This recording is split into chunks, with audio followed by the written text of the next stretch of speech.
हरे कृष्णा। गरुड़ पुराण में कहा गया है, एकादशी व्रतम भक्त्या यह करोति नरः सदा स विष्णु लोकम व्रजति याति विष्णु स्वरूपताम। इसका अर्थ है कि जो व्यक्ति भक्ति भाव पूर्वक सर्वदा एकादशी व्रत का पालन करता है वह भगवान विष्णु के धाम को प्राप्त करता है और श्री विष्णु के समान यानी सारूप्य प्राप्त करता है। ऐसी ही पवित्र एकादशी तिथि यानी श्रावण मास के शुक्ल पक्ष में आने वाली पवित्रोपना एकादशी, इस एकादशी को पुत्रदा एकादशी या फिर पवित्रा एकादशी के नाम से भी जाना जाता है।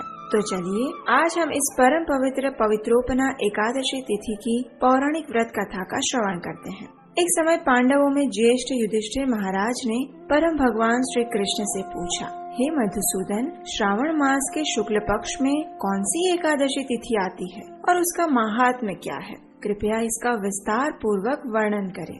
युधिष्ठिर महाराज की जिज्ञासा को संतुष्ट करने हेतु भगवान श्री कृष्ण ने कहा, हे राजन, श्रावण मास के शुक्ल पक्ष में आने वाली एकादशी को पवित्रोपना या पवित्रा एकादशी के नाम से जाना जाता है। इस एकादशी का महात्म्य दर्शाती हुई एक सुंदर पौराणिक कथा का मैं आपके समक्ष वर्णन करता हूँ। ध्यान पूर्वक सुनिए।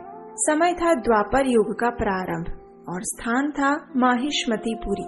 देवराज इंद्र को भी ईर्ष्या हो ऐसी सुंदर नगरी और वैकुंठ में वास करने योग्य प्रजाजन, संपूर्ण राज्य में सुख समृद्धि और शांति का साम्राज्य और प्रजा को अपनी संतान की तरह संभालने वाले राजा माहिजिता। राजा के जीवन में यदि बाहर से देखा जाए तो कोई भी ऐसा स्थान नहीं था जहां दुख या तकलीफ देखने को मिले, लेकिन यदि उनके मन के कपाट के अंदर झांक के देखा जाए तो इतने सौभाग्यशाली राजा स्वयं को सबसे बड़ा दुर्भाग्यशाली मानते थे और इसका एकमात्र कारण था पुत्रहीन जीवन।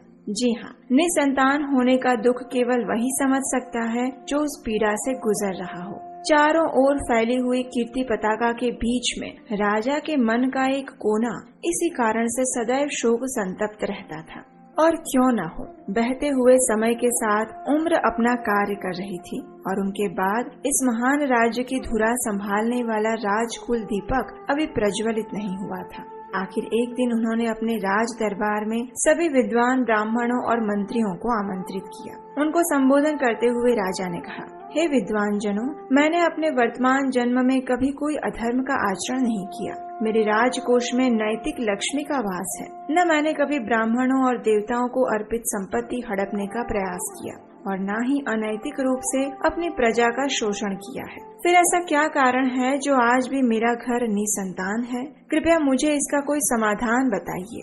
राजा की बात सुनकर सभी विद्वान और ब्राह्मणों ने आपस में चर्चा की। अनेक शास्त्र भी छान मारे, लेकिन कुछ समझ नहीं आ रहा था। अंत में उन्होंने निश्चय किया कि अब वे नगर से बाहर जंगल में जाएंगे, जहाँ अनेक ऋषि अपने भिन्न भिन्न आश्रमों में तपस्या कर रहे थे। जंगल में चलते हुए उन्हें एक महान ऋषि का आश्रम मिला, जो ऋषि के तेज से कांतिमान था, और ये आश्रम था महान ऋषि लोमस का, जिनकी आयु के विषय में अंदाजा लगाना मुश्किल है। और ऐसा इसलिए है क्योंकि लोमस ऋषि को मिले हुए वरदान अनुसार वे तब तक इस पृथ्वी पर रहेंगे जब तक उनके शरीर के सारे बाल नहीं गिर जाते, और उनके शरीर का एक बाल ब्रह्मा जी के 12 घंटे बाद यानी 4 अरब 320 करोड़ वर्ष बाद गिरता था।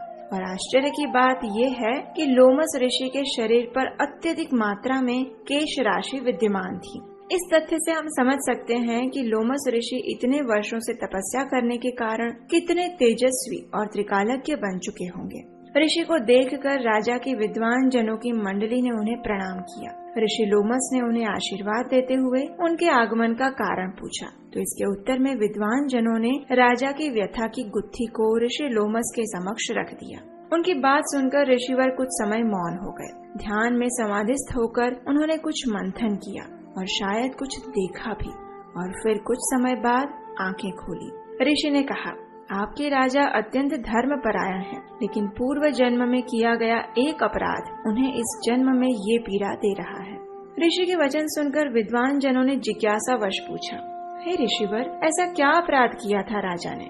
तो ऋषि ने कहा, आपके राजा पूर्व जन्म में एक व्यापारी थे। अपने व्यापार को विकसित करने हेतु वे अनेक स्थान पर भ्रमण करते और कई बार कुछ पापपूर्ण कृत्य भी करते थे। एक दिन वे अपने सामान को बेचने के लिए एक गांव से दूसरे नगर की यात्रा कर रहे थे। वो समय था ज्येष्ठ मास की झुलसती गर्मी का और दिन था शुक्ल पक्ष की एकादशी। अब गर्मी में वे इतने आहत हो चुके थे कि प्यास के मारे उनके प्राण सूख रहे थे। ऐसे में उन्हें एक सुंदर जलाशय दिखा। वहां जाकर जैसे ही वे पानी पीने लगे तो उसी समय वहां पर एक गाय अपने बछड़े के साथ आ गई। वे दोनों भी गर्मी के कारण अत्यंत प्यासे थे, परंतु जैसे ही उन्होंने वहां पानी पीना प्रारंभ किया, उसी क्षण राजा चिल्लाने लगे, हटो हटो यहाँ से, मुझे अधिक प्यास लगी है, पहले मैं पानी पीऊंगा, हटो यहाँ से, दूर हो जाओ। इस प्रकार स्वार्थवश राजा ने निर्दयता पूर्वक उस गाय और उसके बछड़े को वहाँ से धक्का दे दिया और स्वयं पानी पीने लगा। गाय और उस नवजात बछड़े के प्रति किए गए इस अपराध के कारण राजा इस जन्म में निसंतान रहे। ऋषि लोमस की बात सुनकर राजा के विद्वानों ने कहा, हे ऋषिवर, वेदों का कथन है कि पुण्य अर्जित करके मनुष्य पूर्व जन्म के पापों का नाश कर सकता है, तो कृपया कोई ऐसा उपाय बताइए जिससे हमारे राजा अपने पूर्व जन्म के पाप से मुक्त हो सके। लोमस ऋषि ने कहा, श्रावण मास के शुक्ल पक्ष में आने वाली पवित्रा एकादशी को पुत्रदा एकादशी भी कहा जाता है।